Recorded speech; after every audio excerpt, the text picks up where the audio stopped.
अगर अकेला one sided innovation कर दे वो भी अलाउ नहीं है, वन साइडेड अल्ट्रेशन हो जाए वो भी अलाउ नहीं है। इसलिए वहां पे ये अल्फाज क्या थे, म्यूचुअली। तो खैर, तो अगर कोई बंदा ब्रीच ऑफ कॉन्ट्रैक्ट कर दे, अब उसके कॉन्सिक्वेंसेस क्या होंगे मेरे बच्चे, यहाँ पे देखिएगा। कहते हैं compensation for loss of damage cost by breach. एक तो मेरे बच्चे अगर कोई बंदा कॉन्ट्रैक्ट तोड़ दे, तो जो कॉन्ट्रैक्ट तोड़ने वाला है मजलूम पार्टी को डैमेजेस पे करे। डैमेजेस पहले पहले अच्छा, पहले हम एक मैं चीज बता दूं, अगर कोई बंदा ब्रीच ऑफ कॉन्ट्रैक्ट करता है तो फिर एक पार्टी मासूम होती है, मजलूम, और एक वो पार्टी जिसने कॉन्ट्रैक्ट तोड़ा है। जो मजलूम पार्टी है ना मेरे बच्चे, मजलूम पार्टी के पास मेरे बच्चे वहां पे होते हैं कुछ ऑप्शंस उस पार्टी के खिलाफ जिसने कॉन्ट्रैक्ट तोड़ा है। उसके लफ्ज क्या बोलते हैं, रेमेडीज। ये मैं इसलिए बताता हूं मेरे बच्चे, हमारी पुरानी किताब के अंदर ये चैप्टर अच्छा खासा बड़ा हुआ करता था, इसमें बहुत ज्यादा रेमेडीज थी, सारी खत्म कर दी उन्होंने। अब सिर्फ डैमेजेस का एक हिस्सा रह गया। जैसे हमारे चैप्टर नंबर 1 में भी 3 रेमेडीज का जिक्र है, डैमेजेस, स्पेसिफिक परफॉर्मेंस, और इंजंक्शन कह लो या स्टे ऑर्डर। इंजंक्शन कह लो या स्टे ऑर्डर, ये 3 रेमेडीज हैं। इनके 3 ऑप्शन होते हैं आपके पास। ये 2 ऑप्शन का सिर्फ हमारे सिलेबस में, ये फ्रॉड और मिसरिप्रेजेंटेशन में स्पेसिफिक परफॉर्मेंस का जिक्र है सिर्फ, यानी कि ये क्लेम की जा सकती। यहाँ पे ये है नहीं इंजंक्शन का मामला। हमारे सिलेबस में यहाँ पे चैप्टर नंबर 9 किसको कवर करेगा, सिर्फ डैमेजेस का, कि हम डैमेजेस क्लेम कर सकते हैं अगली पार्टी से। अब ये डैमेजेस क्या है, इसकी डिफरेंट टाइप्स है मेरे बच्चे। सबसे पहले तो देखना, यानी कि ये डिफरेंट तरह की जो ऑप्शंस अवेलेबल होते हैं मजलूम पार्टी के पास, उनमें से एक ऑप्शन है डैमेजेस का, वो हम पढ़ने जा रहे हैं इस चैप्टर में। तो डैमेजेस में सबसे पहले होते हैं मेरे बच्चे ऑर्डिनरी डैमेजेस या नेचुरली अराइजिंग डैमेजेस। ऐसे डैमेजेस जो नेचुरली अराइज हुए, यानी कि जेन्युइन नुकसान। ये क्या, मिस्टर ए ने मिस्टर बी को कहा कि मिस्टर बी, अच्छा इसमें ध्यान रखना है पेपर में थोड़ा सा। आज तारीख क्या बोला, 11 फरवरी को, 11 फरवरी को मिस्टर ए ने मिस्टर बी को कहा कि सर ये मोबाइल मुझे, क्या 30 जून को, 30 जून को 2025 को ये मोबाइल मुझे 60,000 का दे दोगे। इसने ऑफर कर दी। इसने क्या कर लिया, इसकी इस ऑफर को एक्सेप्ट कर लिया। ये हुआ कब है बोला, 11 फरवरी को। ये कितने का मेरे बच्चे तय हुआ 11 फरवरी को, 60,000 का मिस्टर बी ये लैपटॉप देगा 30 जून को मिस्टर ए को। लेकिन कॉन्ट्रैक्ट कब हो गया, 11 फरवरी को। अब अज्यूम कर लो मेरे बच्चे कि उसके बाद क्या हुआ, 30 जून को एंड, या 30 जून को जाके, या 30 जून से पहले ही, पहले हम एग्जांपल लेते हैं, 30 जून को जाके एंड ड्यू डेट के ऊपर मिस्टर बी ने उसको लैपटॉप देने से इनकार कर दिया। कहता है कि अब क्या हो, वो कहता है कि अब मिस्टर ए को मिलेंगे डैमेजेस। अगर मिस्टर बी ने ब्रीच ऑफ कॉन्ट्रैक्ट कर दिया है, इनकार कर दिया, मैं नहीं दूंगा लैपटॉप, अब मिस्टर ए को मिलेंगे डैमेजेस। लेकिन किस लिहाज से, कहता है कि जिस दिन इनकार किया 30 जून को, उस दिन इस लैपटॉप की जो मार्केट वैल्यू थी, वो थी 70,000। तो मेरे बच्चे अब डैमेजेस कैसे कैलकुलेट किए जाते हैं, जो ऑर्डिनरी डैमेजेस हैं उनको कैलकुलेट करने का फॉर्मूला क्या है, कॉन्ट्रैक्ट प्राइस जो 11 फरवरी को तय हुई थी 60,000, कॉन्ट्रैक्ट प्राइस और लेस क्या करोगे, मार्केट प्राइस। जिस दिन ब्रीच हुई है, यहां पे ब्रीच किस दिन हुई थी, 30 जून को, एंड ड्यू डेट के ऊपर इनकार किया उसने। तो ये कितना आया मेरे बच्चे, 70,000। तो कितना आएगा, 10,000। ये किसने किसको पे करना है, वो पता चल जाएगा आपको, जैसे बी ने ए को पे करना, याद रखोगे। लेकिन अज्यूम कर लो अगर उस दिन मिस्टर ए ने ही इनकार कर दिया मिस्टर बी से लैपटॉप लेने के लिए, मैं नहीं लूंगा, ड्यू डेट के ऊपर जाके। उस दिन लैपटॉप की कीमत थी, अज्यूम कर लो 30 जून को लैपटॉप की कीमत थी मेरे बच्चे 45,000। अब मिस्टर बी को क्या मिलेगा, वही बात मेरे कॉन्ट्रैक्ट प्राइस क्या था, 60,000। जिस दिन ब्रीच हुई है उस दिन कीमत क्या थी, 45,000। फर्क कितना, 15,000। कौन किसको दे रहा होगा, ए बी को देगा। लेकिन अगली बात जो समझने वाली है उसको जरा समझिए भाई, 30 जून को कॉन्ट्रैक्ट परफॉर्म होना था, 11 फरवरी को कॉन्ट्रैक्ट हुआ है, 31 मार्च को मिस्टर बी ने, 31 मार्च को मिस्टर बी ने मिस्टर ए को कह दिया मैं कॉन्ट्रैक्ट परफॉर्म नहीं करूंगा, मैं लैपटॉप नहीं दूंगा आपको 30 जून को। ब्रीच ऑफ कॉन्ट्रैक्ट किस दिन होगी है, 31 मार्च को। उस दिन जो मार्केट वैल्यू थी, अज्यूम कर लो उस दिन मार्केट वैल्यू थी इस लैपटॉप की 65,000। और 30 जून को भी बता देगा, 30 जून को लैपटॉप की कीमत बढ़ के चली गई, अज्यूम कर लो 80,000। और जो कॉन्ट्रैक्ट प्राइस है वो कितने थे, 60,000। अब बताओ मिस्टर ए को मिस्टर बी से क्या मिलेगा, हाँ, कॉन्ट्रैक्ट प्राइस लेस क्या करोगे, वो प्राइस जिस दिन ब्रीच ऑफ कॉन्ट्रैक्ट हुई है उस दिन के प्राइस। वो कब हुई है बोला, 31 मार्च को। तो फिर यहाँ पे क्योंकि उसने तो इनकार कर दिया ना। अगर मैं वेट कर भी रहा, ठीक है मैं वेट करूंगा 30 जून तक, और 30 जून को जब वो वेट किया, वो वहां पे लैपटॉप की कीमत कहां पे चली गई, 80 को, फिर उसका इनकार अभी भी कायम था। जो फायदा मिलेगा ना मिस्टर ए को, जो डैमेजेस मिलेंगे वो उस दिन के लिहाज से मिलेंगे जिस दिन ब्रीच ऑफ कॉन्ट्रैक्ट हुई थी। याद रखोगे। तो 60 - 65, तो 5,000 रुपया मिस्टर ए को देगा। याद रखोगे ना मेरे से। हैं तो ये बड़ी आसान सी बातें, लेकिन अगर ये फार्मूला आपने ना याद रखा तो दिक्कत होगी मेरे से। At the date of breach, मुश्किल तो नहीं बड़ा। उसके बाद आते हैं damages in contemplation of party. Contemplation कहते हैं नॉलेज को। ऐसे डैमेजेस जो पार्टीज के नॉलेज में हो, इनको स्पेशल डैमेजेस भी कहते हैं। Damages in knowledge of parties या स्पेशल डैमेजेस। अब ये क्या होते हैं मेरे, मान लो मिस्टर ए ने मिस्टर बी को कहा कि मिस्टर बी, भाई ये घर बना दो मेरा। उसने कहा कि ठीक है। कहता कब तक बनेगा, कहता 31 दिसंबर तक। कहता डन हो गया। अच्छा, मिस्टर ए ने क्या किया, इससे बात करने के बाद सीधा गया मिस्टर सी के पास। कहता भाई तू घर का पूछ रहा था ना, घर तुझे रेंट पे चाहिए, ये मेरा घर ले ले। 1 जनवरी को 2025 को, 31 दिसंबर 2024 को घर कंप्लीट कर देना था इसमें। 1 जनवरी 2025 को तू घर रेंट पे ले ले। रेंट तय हो गया 50,000। अब सिचुएशन दोबारा देख लो, वो पेपर में ऐसे ही बताता है। अब ये नहीं कहोगे सर उसने बताया था कि नहीं उसको, नहीं भाई सिचुएशन से पता लग जाएगा। क्या मैंने यहाँ पे, मैं बता रहा हूँ मिस्टर ए ने मिस्टर बी को बताया कि मैं घर रेंट पे देने जा रहा हूँ, कैसा जिक्र किया कोई नहीं। मिस्टर ए ने मिस्टर बी को पूछा घर कब कंप्लीट कर दोगे, उसने कहा कि सर 31 दिसंबर को। इसी बेस पे मिस्टर ए गया मिस्टर सी के पास, उसको कहा कि भाई घर चाहिए रेंट पे। कहता हाँ। कहता डन कर, 1 जनवरी को दे दूंगा तुझे। उसने 50,000 का उसको रेंट पे देने का वादा कर लिया। अब मेरे बच्चे 31 दिसंबर को घर मिस्टर बी ने उसको पूरा कंप्लीट करके नहीं मिस्टर ए के हवाले किया। उसने मान लो कि जब 31 दिसंबर को घर कंप्लीट नहीं हुआ, मिस्टर ए मिस्टर सी को रेंट पे नहीं दे सका, 50,000 रेंट मर गया उसका, ये पैसे गए। उसके अलावा ये जो घर सही कंप्लीट नहीं किया था मिस्टर बी को, बी ने, मिस्टर मान लो कि इसको इसने पे करना था 8 लाख रुपया घर बनाने का, इसने सही नहीं बनाया था। उसको जिस तरह तय हुआ था उस तरह करने का मजीद मिस्टर ए को 1 लाख रुपया लगाना पड़ा। तो 1 लाख रुपया ये लेस करेगा, तो मिस्टर बी को कितना पे करेगा, 7 लाख। लेकिन क्या ये सर ये भी डिडक्ट करेगा, नहीं। क्यों नहीं करेगा, ये उसके नॉलेज में नहीं लेकर आया। ऑर्डिनरी डैमेजेस सिर्फ क्लेम करेगा। लेकिन ऑर्डिनरी के साथ स्पेशल भी क्लेम हो सकते थे, दोनों इकट्ठे भी हो सकते हैं अगर उसके नॉलेज में नहीं आता। अगर वो कहता कि भाई बताओ घर कब तक, कहता 31 दिसंबर तक। कहता कि भाई 31 दिसंबर को घर कंप्लीट कर देना फिर, क्योंकि मैं कॉन्ट्रैक्ट कर लिया है मैंने मिस्टर सी के साथ, एक आपको 1 जनवरी को घर दे दूंगा। अब तूने फिर लाजमी 31 दिसंबर को घर कंप्लीट करके देना है। उसके नॉलेज में नहीं आया कि भाई मैंने घर दे दिया। At the time of contract ही बताना है, बाद में कॉन्ट्रैक्ट करके नहीं बताना उसको। At the time of contract, जब ए का बी के साथ कॉन्ट्रैक्ट हो रहा था, उसी वक्त बी को बताओ भैया मुझे 1 जनवरी को घर कंप्लीट करके दे दोगे, क्योंकि मैंने घर आके मिस्टर सी को रेंट पे देना 50,000 का। अगर तूने 1 जनवरी को घर कंप्लीट, 31 दिसंबर को घर कंप्लीट करके ना दिया, तो मैं इस घर को मिस्टर सी को नहीं दे सकूंगा और मेरा क्या होगा, नुकसान होगा। तो याद रखिएगा मेरे बच्चे, यहाँ पे क्या होगा, अगर उसके नॉलेज में ले आया था, अब मिस्टर ए को क्या मिलेगा मिस्टर बी से, एक तो लाख रुपया जो उसने घर सही कंप्लीट नहीं किया था, और दूसरा 50,000 भी मिलेंगे। 50,000 किस तरह के डैमेजेस हैं, स्पेशल डैमेजेस। याद रखोगे मेरे बच्चे। आप अज्यूम कर लो आपने रिक्शे वाले को कहा कि भैया आपने क्या करना है, 4 मार्च को मुझे एग्जामिनेशन हॉल में पहुंचाना है, मेरा पेपर है। क्योंकि लोग तो हमारी क्योंकि पेपर होते हैं शादी हाल में, आपने फलाने शादी हाल तक पहुंचाना, उसको लगा कि शादी अटेंड करने जा रहा होगा है, उसको क्या पता भाई पेपर देने जा रहे हैं। तो आपने उसको फिलहाल तो रमजान है, उम्मीद है कि वो उसकी इस तरह की गलत फहमी पैदा नहीं होगी, अल्लाह ना करे इस तरह की सिचुएशन भी पैदा हो। फिलहाल समझा रहा हूँ आपको। आपने उसको कहा कि भैया मुझे फलाने शादी हाल में पहुंचाना, तो उसने कहा कि ठीक हो गया। अब उसको लग रहा है भाई शादी शुदी अटेंड करने जाना, थोड़ी बहुत ऊंच नीच होती रहती है, आधा पौना घंटा 2 घंटे बाद तो लोग वैसे ही जाना शुरू करते हैं वहां पर, जो टाइम तय किया हो। अब वो आया लेट, खुदा ना खासा वो बच्चा पेपर नहीं दे सका। अब वो कह रहा है कि एग्जामिनेशन फीस जो वो मैंने पे की थी ना वो ज़ाया होगी। तो अब वो क्या कर रहा है, एक तो पहले सिचुएशन बनाते हैं। मिस्टर ए ने मिस्टर बी को कहा था, मिस्टर बी ये रिक्शे वाला है, भाई आपने क्या करना, 5 मार्च को मुझे बैंक्वेट हॉल पहुंचाना है, और तय हुआ किराया मेरे से उसके साथ 1,000 रुपये। अब वो नहीं पहुंचा।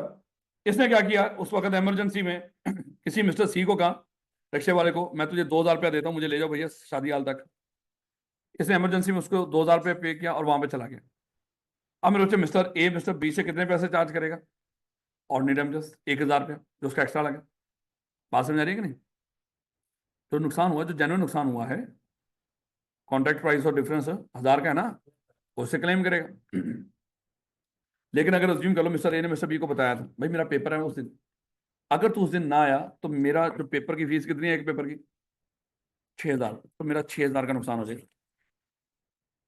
अब मेरे से मिस्टर बी नहीं आया और इसको जल्दी से रिक्शा पकड़ा और वो पहुंचा पे वहां पे, लेकिन खुदा ना खासा लेट हो गया था, वो पेपर दे ही नहीं सका और 2,000 रुपया रिक्शे वाले को भी पे किया। अब ये ऑर्डिनरी डैमेजेस 1,000 रुपया वो भी, और ये जो 6,000 रुपया पेपर वाले, ये दोनों क्लेम कर सकते। क्या रखोगे मेरे बच्चों? लेकिन अगली बात, अब हम सोच रहे होंगे सर वो कॉलेज की फीस है वो है, हाँ वो 6 महीने हॉस्टल के खर्चे, तो वो क्या कहता है? वो कहता है ये रिमोट होते हैं। कहता है जो डायरेक्टली ब्रीच ऑफ कॉन्ट्रैक्ट से जो आपका नुकसान हो ना, डायरेक्टली जो ब्रीच से जुड़ा हुआ नुकसान है, सिर्फ वो रिकवर करना है आप, चाहे नॉलेज में भी लेकर आए हो। नॉलेज में भी लाके वही नुकसान रिकवर करना है जो डायरेक्टली अगली पार्टी की ब्रीच से हुआ है। जो बाकी जोड़ते जाओगे दूर वाले, वो क्या कहलाएंगे? वो रिमोट कहलाएंगे। अगर आप उसको कहोगे कि अगर मैं पेपर ना दे सका मेरी पेपर एग्जामिनेशन, देखो डायरेक्टली जो ब्रीच से वो आप पेपर नहीं दे सके, तो पेपर की फीस जो आपने पे की थी वो रिकवर कर सकते हैं। कहोगे मैंने वो फीस भी कॉलेज की भी पे की थी, मैंने हॉस्टल के खर्चे, आने जाने के खर्चे, पुराने खर्चे, कहते ये रिकवर नहीं कर सकते। याद रखोगे इनको कौन से डैमेजेस बोलता है? वो रिमोट डैमेजेस, ये लॉ नहीं होता।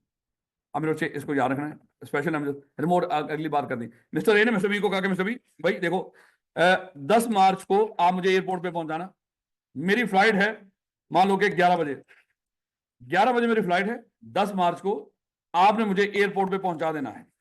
अगर तुमने ना पहुंचाया, पहले तो सादा रखते हैं ना भैया, अज्यूम कर लो तो और कुछ नहीं बताया उसने, यहीं पे बात खत्म हो। मिस्टर बी नहीं पहुंचा मेरे बच्चे मिस्टर ए के पास, 5,000 इनका रेंट तय हुआ था बस। मिस्टर ए ने कहा कि जल्दी से किसी और टैक्सी वाले को कहा, उस मिस्टर सी को, वो उसको उससे उसका मानो कि 8,000 रुपया डन हुआ, वो टैक्सी वाले ने उसको एयरपोर्ट पे पहुंचाया। अब आगे उसकी फ्लाइट भी मिस हो, उसकी फ्लाइट का उसको 25,000 का नुकसान हो गया। अब सिनेरियो में मैं बस इतनी बात बता रहा हूँ आपको, मिस्टर ए ने मिस्टर बी को कहा था कि भैया तूने मुझे एयरपोर्ट पे पहुंचाना है 10 मार्च को 11 बजे तक, आगे कुछ नहीं बताया उसने। बात समझ आ रही है कुछ? नहीं पहुंचा वो, उसने क्या किया, किसी और बंदे को 8,000 पे किया, पहुंच गया एयरपोर्ट, लेकिन जब वो पहुंचा उसकी फ्लाइट मिस होगी, उसका 25,000 का नुकसान हो गया टिकट। अब मिस्टर ए मिस्टर बी से कितने पैसे रिकवर कर सकता है? 3,000। वो 25 क्यों नहीं रिकवर कर सकता? नॉलेज में नहीं लेकर आए। लेकिन अगर मिस्टर ए मिस्टर बी को कहता है कि भैया तूने मुझे 10 मार्च को 11 बजे तक एयरपोर्ट पे पहुंचाना है, अगर ना पहुंचाया तो मेरी फ्लाइट मिस हो जाएगी, मेरा 11,000 25,000 का नुकसान हो जाएगा। अगर ये बताया होता, अगर वो ना पहुंचा वो वहां पे, तो फिर ये भी और ये भी, ऑर्डिनरी भी और स्पेशल भी, याद रखोगे। अच्छा मिस्टर ए मिस्टर बी को बता रहा है, कह रहा भाई मुझे 10 मार्च को एयरपोर्ट पे पहुंचा देना, ना पहुंचाया तो मेरा टिकट भी नुकसान हो जाएगा, और मैंने जाना है मान लो यूके, और मेरा 1 करोड़ का कॉन्ट्रैक्ट है, मैं वो भी खो दूंगा। उसने कहा कि ठीक हो गया। अब भैया नहीं पहुंचा वो, अब कौन से रिकवर कर सकते हो? करोड़ नहीं रिकवर कर सकते। जो जो वो ब्रीच ऑफ कॉन्ट्रैक्ट हुई, जो डायरेक्टली नुकसान हुआ, जहाज मिस हुआ है, वही रिकवर कर सकते हो मेरे बच्चों। वो जो कॉन्ट्रैक्ट आगे मिस हुआ है वो रिकवर नहीं कर सकते, वो कहते हैं रिमोट में चला जाए। नहीं ना, याद रखोगे इस बात को, मेरा ख्याल है इंशाल्लाह याद रखेंगे। ये अच्छी बात है। लो बेटा, कुछ और कुछ और कुछ और कुछ और कुछ और कुछ और कुछ और।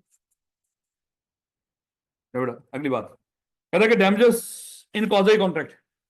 अब मेरे बच्चे डैमेजेस इन कॉज कॉन्ट्रैक्ट, मैं तो पूछ ला टाइम, मैं तुम दस दा 1:08 होए हूं दस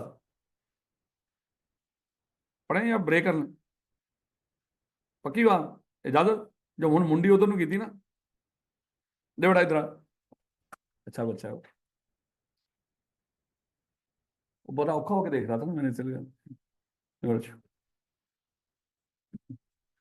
डैमेजेस इन कॉज कॉन्ट्रैक्ट, कहता है कि कॉज कॉन्ट्रैक्ट में डैमेजेस क्या होंगे? भाई कॉज कॉन्ट्रैक्ट दिमाग में लेते आओ और डैमेजेस तय करते जाओ। कितने थे कॉज कॉन्ट्रैक्ट? 5। सबसे पहला क्या था? Supply of necessaries. एक मिस्टर ए ने एक अनसॉन पर्सन को 1,000 रुपए का अभी अभी एक गर्म कोट लेके दिया है, तो कितने रिकवर करेगा? 1,000। यही उसकी कंपनसेशन, डैमेजेस का मतलब कंपनसेशन है। तो कितनी कंपनसेशन मिलेगी? 1,000 रुपया। दूसरा क्या था बोला? Interested person. एक मिस्टर ए ने अपने आप को नुकसान से बचाने के लिए किसी मिस्टर सी की लायबिलिटी पे की है 15,000 रुपए की, अपने आप को नुकसान से बचाने के लिए। तो कितना मिलेगा मिस्टर ए को मिस्टर सी से? 15,000 रुपए। यही कंपनसेशन है। तीसरा, point of goods. Mister A, इसको मिस्टर बी की गुमी हुई चीजें मिली, उसने मालिक तक पहुंचाई है, लेकिन मालिक तक पहुंचाने तक उसका 50,000 रुपया खर्चा है। महंगी चीज थी, मान लो 50,000 रुपया खर्चा आया था। कितना इसको डैमेजेस मिलेंगे? 50,000। या उसकी केयर के ऊपर, या उसको मालिक को ढूंढने के ऊपर, जो भी बंद खर्चा किया था जेन्युइन रीजनेबल, उससे रिकवर कर लेगा। बात समझ आ रही है कि नहीं? रीजनेबल इसलिए लफ्ज बोलता है, ये ना हो कि माशाल्लाह आपने पूरे पूरे, जैसे मरियम नवाज शबाज की पूरे पूरे अखबारों के वो देते हैं अपनी तस्वीरें, ऐसा माशाल्लाह दे रखा, पूरा पूरा जंग अखबार आपने बुक करवाया हो, कोई लाख 1.5 लाख की चीज हो, माशाल्लाह करोड़ों लगा दें आप, वो नहीं मार्क से रिकवर कर लूंगा। ले बेटा, उसके बाद चौथा क्या था बोला? Non gratuitous act. भैया, एक बंदा आपके शू पॉलिश कर रहा है, कितना पे करोगे उसको? जितना बनता है। कभी सर आप खुद ही करते हैं सर, मान लो कभी करवा लिया तो अज्यूम कर लो 50 रुपए लेते हैं वो लोग बच्चे, तो 50 रुपए उसकी कंपनसेशन। बात समझ आ रही है? अगर आपने गलती से किसी को, मिस्टर ए ने गलती से मिस्टर बी को 10,000 रुपया दे दिया है, तो कितना मिलेगा मिस्टर ए को? 10,000। बात समझ आ रही है कि नहीं? तो डैमेजेस इन कॉज कॉन्ट्रैक्ट क्या होते हैं भैया? जितना किसी का खर्चा हुआ हो। तो भाई उसके बाद कहता है कि मीन्स ऑफ रेमेडिंग द इनकन्वीनियंस। अच्छा, एक इनकन्वीनियंस के भी डैमेजेस होते हैं। इनकन्वीनियंस के डैमेजेस क्या है? देखो, नुकसान नहीं हुआ आपका, फाइनेंशियल नुकसान नहीं हुआ, लेकिन एक बंदे की हरकत की वजह से आपको इनकन्वीनियंस हुई है। इनकन्वीनियंस के भी डैमेजेस है। अब इनकन्वीनियंस के डैमेजेस क्या है? वो कहता है जितनी ज्यादा इनकन्वीनियंस उतने ज्यादा डैमेजेस। अब जैसे मिस्टर ए ने, हमने कहा था कि मिस्टर ए ने एक रेंटे कार वालों से गाड़ी ली है, इसे मुल्तान का सफर करना था, तो इसने रेंटे कार वालों को कहा भाई गर्मी बड़ी है, आप एसी जिसका अच्छी तरह काम करता हो वो गाड़ी देनी है मुझे, मैं पेशेंट हूं दिल का। उन्होंने कहा कि सर ठीक हो गया, उन्होंने गाड़ी दी भैया, वो एसी उसका सही काम करता ही नहीं था, इसका बेचारे का बुरा हाल हो गया। फाइनेंशियल नुकसान तो नहीं हुआ है, लेकिन गर्मी में बेचारा रुल गया। अब इसको इनकन्वीनियंस हुई है उनकी इस हरकत की वजह से। अब इसके डैमेजेस उसको कितने मिलेंगे? जितनी ज्यादा इनकन्वीनियंस हुई है। लेकिन मेरे बच्चे ये याद रखना है कि हमने क्या डिस्कस किया था? इनकन्वीनियंस पे मिट्टी डालने की कोशिश करनी है, मतलब इनकन्वीनियंस को मिटिगेट करने की कोशिश करनी है आपने। यानी कि अब वो, अगर वो गर्मी लग रही है तो उसको क्या करना चाहिए? शीशे शूशे नीचे कर ले, है, जो बंदोबस्त कर सकता हो उसका हवा का वो रखे अपने पास, है। ये ना हो कि माशाल्लाह शीशे ऊपर करके टका के वो गर्मी ले रहा हो, सीधा भीगा हुआ चला जाए जज साहब के सामने, देखो रुल गया हूँ, है। तो इसलिए मेरे बच्चे जितनी ज्यादा इनकम, ये फैमिली, इन्होंने सफर किया था रिक्शे वाले के साथ, उन्होंने मंजिल से पहले ही उतार दिया इनको, बेचारों को काफी चलना पड़ा। फाइनेंशियल नुकसान तो नहीं हुआ, लेकिन उसकी इस हरकत की वजह से इनकन्वीनियंस हुई है, जितनी इनकन्वीनियंस। अब लेकिन रास्ते में जाते हुए उनको बड़े सारे लोग मिले थे, सर आ जाओ हम आपको ड्रॉप करके, कहते ना ना हम इनकन्वीनियंस इकट्ठी कर रहे हैं। ये बेशर्मी है। याद रखोगे मेरे बच्चों, भाई याद रखोगे, पार्टी राइटली रिसाइनिंग द कॉन्ट्रैक्ट, जिसका हक था पार्टी का कॉन्ट्रैक्ट रिसाइन करने का, उसने कॉन्ट्रैक्ट रिसाइन कर दिया हो, इसको कहते हैं पार्टी राइटली रिसाइनिंग द कॉन्ट्रैक्ट। भाई कॉन्ट्रैक्ट खत्म करने का किसका राइट था? जहां पे कॉन्ट्रैक्ट क्या था, जहां पे टाइम क्या था? असेंस था। वोइडेबल वही बात, जहां पे टाइम असेंस था तो एक पार्टी को वोइडेबल का ऑप्शन मिलता था, और वो वोइडेबल का ऑप्शन यूज करते हुए कॉन्ट्रैक्ट खत्म कर दे, तो हमने हमने क्या डिस्कस किया था? फिर अगर वो डैमेजेस का अगली पार्टी को कह दे तो डैमेजेस क्लेम कर सकते। जस्ट एग्जाम्पल पहले लेना, मिस्टर ए ने मिस्टर बी के साथ कॉन्ट्रैक्ट किया हुआ था, भैया मिस्टर बी तू हर सैटरडे को आगे मेरे होटल में अगले 6 महीने तक परफॉर्म करेगा, है? मान लो ये आता फसल में, शुक्र करो मैंने चाहत बदले नहीं बोला, लेवड़ा आता फसल के साथ कॉन्ट्रैक्ट हो गया इसका कि ये हर सैटरडे को आगे परफॉर्म करेगा, और वो सारी बात है उसको 1 लाख रुपया पे करेगा। अब 6 महीने का कॉन्ट्रैक्ट हो गया भाई। अब यहाँ पे बस सैटरडे को आगे परफॉर्म करना टाइम असेंस है कि नहीं है? क्योंकि भैया लोग सुनने आएंगे, वहां पे होटल में रौनक लगेगी, है। अगर किसी दिन ना आया, अज्यूम कर लो ये पहले सैटरडे को आया, दूसरे को, तीसरे को, करते करते 10 सैटरडे तक आया, उसके बाद इसने क्या कि 11वें सैटरडे को इसने छुट्टी कर ली, ये नहीं आया। अब मेरे बच्चे 12वें सैटरडे को ये आ रहा है दोबारा। अब यहां पे क्या करना है? डिलेड परफॉर्मेंस है अब इसकी। 12वें सैटरडे को मेरे बच्चे इसकी कौन सी परफॉर्मेंस है? डिलेड। हमने डिस्कस किया था अगर कॉन्ट्रैक्ट खत्म करना चाहते हो, जहां पे टाइम सेंस हो, खत्म करना चाहते हो या डैमेज क्लेम करना चाहते हो, डिलेड परफॉर्मेंस एक्सेप्ट करने से पहले पहले अगली पार्टी के नॉलेज में लेकर आना। आप मेरे बच्चे खुद सोचो, उधर से वो गुलूकार आ रहा है स्टेज की तरफ, इधर से आपका ध्यान पड़ा, इधर से आपने दौड़ लगानी है, उसको स्टेज से पहले पहले रोकना। अगर उसने माइक पकड़ के गाना शुरू कर दिया रौला मुक्का, आपने उसकी डिलीवरी परफॉर्मेंस को एक्सेप्ट कर लिया है, इसलिए मेरे बच्चे वो 2-4 लोगों की जिम्मेदारी लगाएगा, गुलूकार जब आए तो मेरे पास भेजना आप उसको, उसको कहीं ये ना कि परफॉर्म करना शुरू कर दे। अब मेरे बच्चे अगर कॉन्ट्रैक्ट खत्म करना चाहते हो तो तब भी उसको डिलीवरी परफॉर्मेंस एक्सेप्ट करने से पहले बता दो। अगर तो खत्म नहीं करना चाहते, खाली डैमेजेस क्लेम करना चाहते हो, तब भी डिलेड परफॉर्मेंस एक्सेप्ट करने से पहले पहले, उसके परफॉर्म करने से पहले पहले उसके कानों में ये बात डाल दो। अगर ये दोनों चीजें ना बताई तो कुछ भी नहीं। अगर डैमेजेस ना कम्युनिकेट किए, परफॉर्मेंस एक्सेप्ट करना चाहते हो, तो डैमेजेस भी नहीं मिलेंगे। याद रखोगे इस बात को, क्योंकि इनका देखो, जब ये 11वें सैटरडे को नहीं आया, 12वें सैटरडे का हक है होटल वालों का, वो कॉन्ट्रैक्टर साइन कर दे। वॉइडेबल का ऑप्शन है ना मेरे बच्चों, जहां पे टाइम एसेंस हो वॉइडेबल का ऑप्शन होता है। अब लोगों, हजारों लोग बैठे हुए हैं वहां पे, वेट कर रहे थे, उसका नहीं आया वो, सारे लोग उठ के साथ वाले होटल में चले गए, उनको खाना बड़ा टका कर लेगा, उनका तो होटल ही बंद हो गया भैया। है सारे बंद, उनको पता, हम पता नहीं क्या खाते थे, हम तो गाने ही सुनते थे वहां पे, खाना तो अल्लाह माफ करे ऐसा ही था। साथ वाले होटल का खाया, पता चला भाई यहाँ पे गाना तो नहीं लेकिन खाना टका के है। हमारे भी तो यहाँ पे ऐसे ही चलता है, हमारे बच्चे भी तो ऐसी बेस पे डिसाइड करते हैं, वो ये थोड़ी देखते हैं कि पढ़ाई कहाँ पे है, मेरा दोस्त कहाँ पे कह रहा है, बस वहां पे जाके पे कर देंगे, चाहे 25-30 हजार हो, लेकिन दोस्त ने कहा है ना भैया, बात तो दोस्त की है।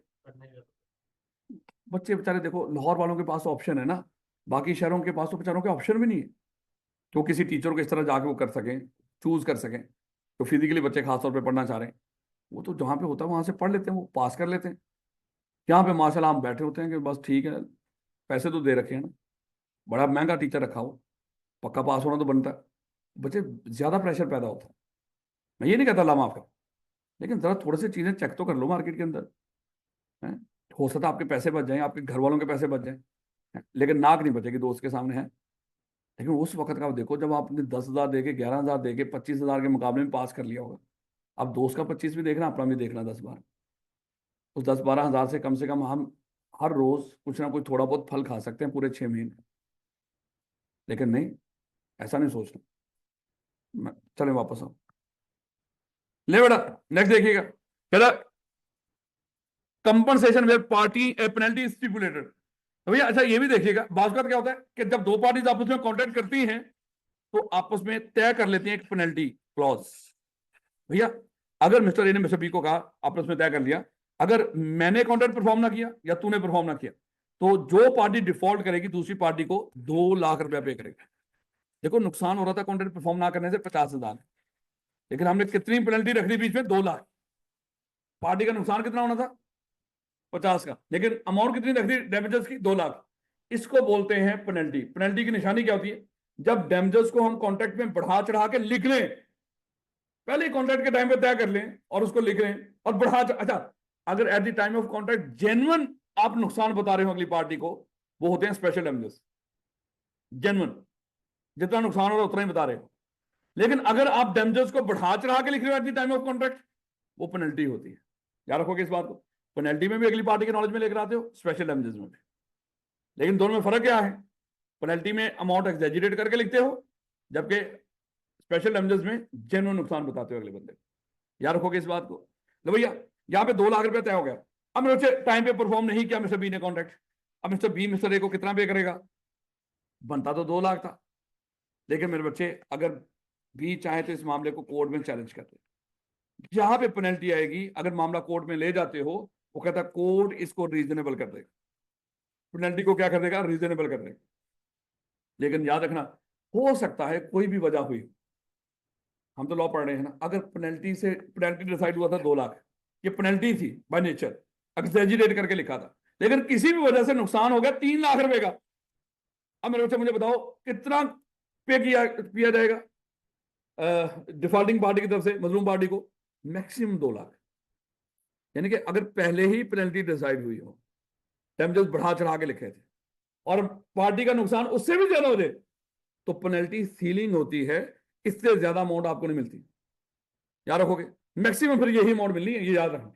इससे कम हो सकती है, पेनल्टी से ज्यादा जज आपको लेकर नहीं देगा अमाउंट। याद रखोगे इस बात को, पक्की बात।